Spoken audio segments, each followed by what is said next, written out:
आत्म कल्याण के लिए एकांत स्थान में बैठना और आत्मनिरीक्षण करना। साथ में तो कोई आया नहीं, साथ में कोई जाएगा नहीं। सब अकेले आए हैं, अकेले जाना है। दुनिया 2 दिन का मेला, साथी चले अकेला। एक दिन तो अकेला जाना ही है, तो अभी से अकेला रहने का अभ्यास करो। सुबह शाम अकेले जाकर बैठो, कोई वृक्ष के नीचे, सरोवर के किनारे, नदी के किनारे, आश्रम में, कहीं किसी पेड़ में अकेले बैठ के जप करो, आंखें बंद करके ध्यान करो, स्मरण करो। एक दिन सब कुछ छोड़ना है, सबका सहारा तो एक दिन छूटेगा। किस किस का सहारा लेते रहो। एक महापुरुष का सहारा, भगवान का सहारा लिया, फिर किस किस के सहारे ताकते रहोगे। अकेले अपने आत्म मस्ती में रहने का अभ्यास करो। हम तो 2-2, 4-4 दिन, 5-5, 6-6 दिन अकेले रहे, 40-40 दिन अकेले एकांत में रहे, मौन में रहे। मौन रहने से भीतर की शक्तियाँ विकसित होती हैं। अनावश्यक चिंतन, अनावश्यक बोलना, सोचना, करना, इससे थोड़ा बचो तो करने योग्य कार्य होने लगेंगे। उचित और आवश्यक बोलोगे, उचित आवश्यक सुनोगे, उचित और आवश्यक जब सोचोगे तो आपका जीवन महान हो जाएगा।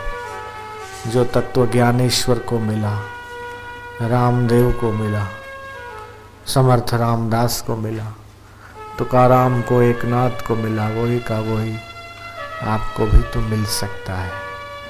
आप अगर उस आत्मा परमात्मा में विश्रांति पालोगे, आपका जीवन सफल हो जाएगा। आपकी नज़र भी जिसके ऊपर पड़ेगी वो भी धन्य धन्य हो जाएगा। साधु की दर्शी, अमृतवर्षी, ब्रह्मज्ञानी, अनाथों का नाथ, ब्रह्मज्ञानी का सबके ऊपर हाथ, ब्रह्मज्ञानी की मत गत कौन बखाने। नानक ब्रह्मज्ञानी की मत गत ब्रह्मज्ञानी जाने। जय को जन्म मरण से डरे, साध जना की शरणी पड़े। जय को अपना दुख मिटावे, साध जना की सेवा पावे। तो महापुरुषों के उपदेशों पर, उनके आप्त वचनों को अपने हृदय में धारण करते हुए आपका ज्ञान तिमिर हट जाएगी, आपकी आसक्ति तृष्णा स्वाहा हो जाए और ज्ञान से आपका हृदय आलोकित हो जाए, भक्ति से हृदय भीग जाए, रसमय हो जाए। तो इससे अच्छा और क्या हो सकता है। तो एकांत स्थान में बैठने का अभ्यास करना, ये सोचना कि जो मिला है वो अपना नहीं, जिसके विधान से मिला है वो अवश्य तुम्हारा है, क्योंकि वो परमात्मा आपसे कभी कहीं दूर होता ही नहीं है। वो तो नित्य निरंतर प्राप्त है। लेकिन माया का जो आवरण है, उसके कारण वो परमात्मा नित्य प्राप्त होते हुए भी अप्राप्त सा लग रहा है, नित्य साथ होते हुए भी दूर लग रहा है। इसीलिए तो ध्यान है, इसीलिए तो सत्संग है कि वो परमात्मा जो साथ था, है और रहेगा, लेकिन दूर लग रहा है, उस परमात्मा का अनुभव हो जाए। तो ज्ञान चक्षु खोलने के लिए सद्गुरु के ज्ञान की आवश्यकता है, और सद्गुरु के ज्ञान को पाने के लिए सात्विक श्रद्धा की अपेक्षा। हर जीव आनंद चाहता है, आनंद से संतुष्ट और तृप्त होना चाहता है और उससे ही पूर्ण प्रीति करता है, जिससे आनंद पाने की आशा रखता है। मनुष्य जहाँ कहीं दुखी दिखता है वहाँ आनंद का आश्रय छीन जाने और छूट जाने और न मिलने से ही दुखी होता है। और दुख का कारण है अज्ञान। वो अज्ञान को मिटाने के लिए कोई दवाई नहीं, कोई सिरप नहीं, कोई टैबलेट नहीं, अज्ञान कोई गांठ नहीं कि जो डॉक्टर ऑपरेशन करके निकाले। अज्ञान तो ज्ञान से ही हटेगा और वो ज्ञान महापुरुषों के चरणों में, सद्गुरु के पास मिलेगा। तो धन्य है वे लोग जो इस आत्मज्ञान को पाने की इच्छा करते। भगवान हमारे पे खुश हैं कि नाराज, इसका क्या प्रमाण, क्या इसका प्रूफ है कि परमात्मा की हमारे ऊपर अनुकंपा है कि नहीं।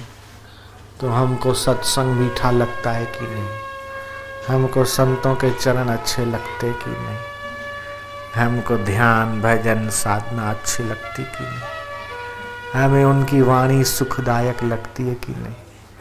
वो लगती है तो समझ लेना कि भगवान हमारे पर पूर्ण प्रसन्न है और इसलिए हमें सत्संग अच्छा लगता है। अब आगे लोग जो हैं ऐसे मानव जीवन को प्राप्त करने के बाद भी इस अमृत तत्व को नहीं पाने के कारण रुपया, पैसा, धन, दौलत, संसार की सुख सुविधाएं सब कुछ होने के बावजूद भी अंदर से परेशान रहते, राग, द्वेष, ईर्ष्या में पचते रहते। मैंने इतना कमाई किया, अभी इतना करना बाकी है, इतना प्रोजेक्ट पूरा हुआ, अभी इतने प्रोजेक्ट बाकी है।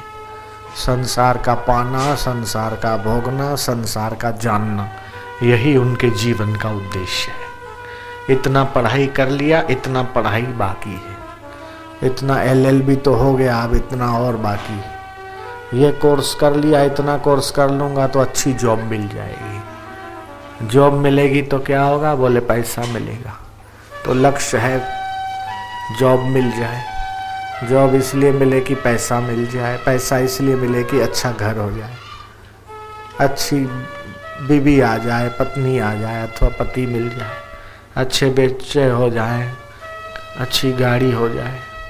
तो लक्ष्य क्या इतना ही है कि अच्छा घर, अच्छी गाड़ी, अच्छे कपड़े, अच्छे गहने, अच्छी पत्नी, अच्छा पति, अच्छे बच्चे हो गए? क्या यही लक्ष्य है? उसके आगे भी तो कुछ है। उसके आगे क्या है? अपने आप को जानना, ईश्वर को जानना और वो सच्चिदानंद परमात्मा के सुख को अनुभव करना जिसमें ब्रह्मा जी मस्त रहते, शिव जी मस्त रहते, राम जी जिससे राम है, कृष्ण जिससे कृष्ण है। कृष्ण की लोग क्यों पूजा करते, राम जी की क्यों पूजा करते? क्योंकि उन्होंने उस परमात्मा तत्व की झलक पा ली। वो परमात्मा के साथ, ईश्वर के साथ एकाकार हो गए, परब्रह्म परमात्मा के साथ वो एकाकार हो गए, तो उनकी पूजा हो रही। कबीर को क्यों लोग मानते, पूजते? कबीर के मंदिर क्यों बनाते हैं, गुरुद्वारे क्यों बनाते हैं? बोले नानक जी ने उस सत्य को पा लिया, तो इसलिए नानक की पूजा हो रही है, कबीर की पूजा हो रही है। तो जो भगवान राम को मिला, जो भगवान कृष्ण को मिला, जो कबीर और नानक को मिला, जो महर्षि रमन को मिला, जो मीराबाई और शबरी को मिला, वही का वही तुम्हें भी मिल सकता है अगर कोशिश करो तो उसकी कोशिश करना, ये लक्ष्य होना चाहिए। तो लक्ष्य हमारा ऊंचा हो, लक्ष्य हो ज्ञान का। तो जब जब ऐसा अवसर आए तब तब हजार काम लाख काम छोड़कर, सर्दी गर्मी सुख दुख की परवाह किए बिना, सुविधा असुविधा की परवाह किए बिना ऐसे महापुरुषों के कदमों में रहना चाहिए। बापूजी जब लीलाशाह बापू के आश्रम में थे तो बर्तन मांजते थे, उंगलियों में से खून आ जाता था, हाथ में पट्टी बांध के बर्तन मांजते थे, किसी को पता न लगे। सेवा की महिमा जानते थे। अपने लिए, अपने परिवार के लिए तो चिड़िया भी करती है, पेट भरने के लिए तो कुत्ता भी पूंछ हिला लेता है, कोई बड़ी बात नहीं। लेकिन जो परमात्मा को जानने और पाने के लिए कष्ट सहन करता है, उसका वो कष्ट तपस्या हो जाता है, साधना हो जाता है। तो यहाँ इस ध्यान योग साधना शिविर में हो सकता है कि आपको गद्दे न मिले, तकिए न मिले, एयर कंडीशन नहीं, अच्छी व्यवस्था नहीं, नीचे सोना पड़े और खाने पीने में भी लाइन में लगना पड़े, थोड़ा देर से मिले।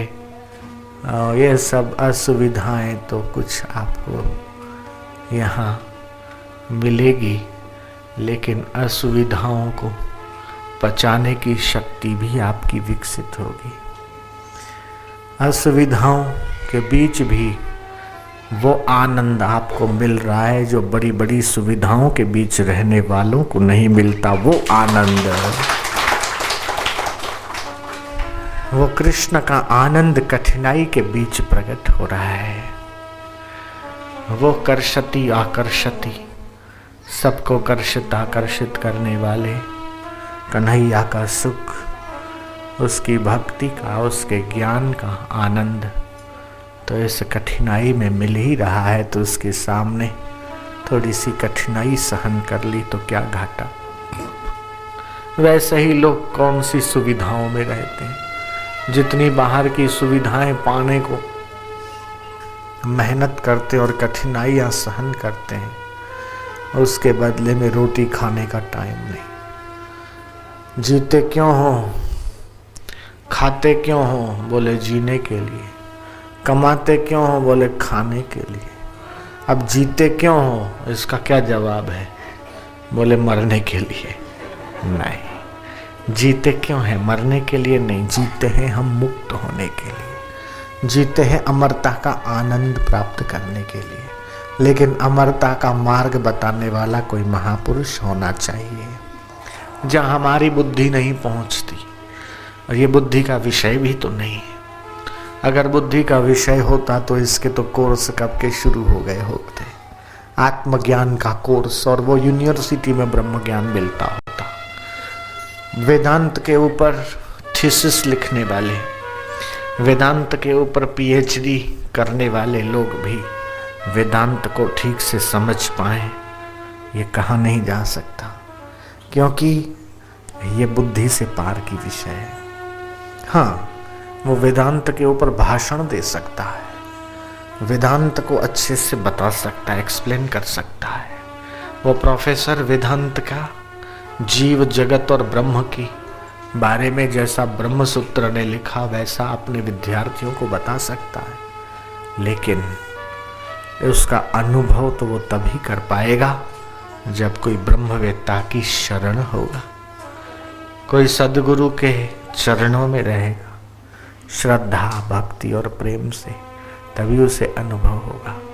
और हो सकता है कि किसी को प्रवचन न करना आता हो, कोई बोल नहीं पाता हो और बड़े बड़े व्याख्यान देने की उसमें ताकत न हो, प्रोफेसरों को पढ़ाने की योग्यता उसके पास न हो, लेकिन उसके पास अगर श्रद्धा है, भक्ति है, प्रेम है, विश्वास है, तो वो बिन बोले भी उस आनंद को, उस अनुभव को पा सकता है। फिर चाहे वो बाहर से अनपढ़ा हो, डिग्री उसके पास नहीं हो, सर्टिफिकेट नहीं हो, तो क्या हो गया, लेकिन वो कई पढ़े लिखों को पढ़ाने की ताकत रखता है। संत कबीर को पंडितों ने घेर लिया, बोले महाराज आपने तो कोई बाहरी विद्या पाई नहीं, हम तो त्रिवेदी हैं, हमारे में से वो भाई चतुर्वेदी है, कोई द्विवेदी है, 2 वेद का जानकार, एक को तो पूरी उपनिषदें कंठस्थ है। हम प्रवचन करते तो खास लोग नहीं आते, और आप बोलते हो तो आपकी वाणी, आपका अनुभव ऐसा है कि बहुत लोग आपको सुनने के लिए आते। तो आपके पास ऐसा तो क्या है, कौन सा टोटका, कौन सा मंत्र है जो आपके पास लोग खींचे चले आते हैं और घंटों घंटों आपके इंतजार में बैठे रहते हैं। और जब तक आप बोलते रहते हो तब तक कोई जाने का नाम नहीं लेता। तो आपके पास ऐसा तो क्या है? बाहर का तो आप पढ़े नहीं और हम तो बहुत पढ़े। हमारे पास लोग आते नहीं और आपके पास क्यों आते? संत कबीर ने बोला, तुम कहो सो कागज देखी, जो मैं कहूँ सो नैना देखी। मैंने जो कहा है वो मैंने आँखों से जो देखा है वो मैं कहता हूँ, और तुमने जो कहा वो तुम कागजों में लिखा हुआ देखकर बोल रहे हैं। ये फर्क है। तो कोई ऐसा पीर फकीर, कोई ऐसा संत मिल जाए जो अपने अनुभव की पोथी खोल कर रख दे और अपनी संप्रेक्षण शक्ति से तुम्हारे हृदय में उस सच्चिदानंद के ज्ञान को, उस अनंत रस को प्रकट कर दे और आपका जीवन महान बना दे। उन दिलबर दरवेशन मुखे निहाल करे चले। उस परमात्मा के प्यारे दरवेशों ने अपनी नजरों से और अपने आत्मज्ञान से मुझे निहाल कर दिया, और फिर कुछ बाकी नहीं रहा। आ गया आना जहां, पहुंचा वहां आना जहां। आ गया आना जहां, पहुंचा वहां आना जहां। अब नहीं आना न जाना काम क्या बाकी रहा। लग गया पूरा निशाना, काम क्या बाकी रहा। हम वासी उस देश के जहां पार ब्रह्म का खेल, दिया जले अगम का बिन बाती बिन तेल। यहाँ का तेल और बाती तो खूट जाते हैं, लेकिन वो तेल खूटता नहीं, वो बाती कम होती नहीं। और वो तो ऐसा दिया है जो अखंड युगों युगों से जल रहा है और पूरे संसार को प्रकाशित कर रहा है। यह न ज्ञातम सर्वम ज्ञातवम विदम। जिसको जानने से मनुष्य सब कुछ जान लेता है, उस आत्मा परमात्मा को जानिए, उस परमात्मा को पाइए और उसके नाम से, उसकी भक्ति से, उसके आनंद से अपने हृदय को निष्दिन आनंदित होने दीजिए। ओम ओम ओम ओम ओम ओम।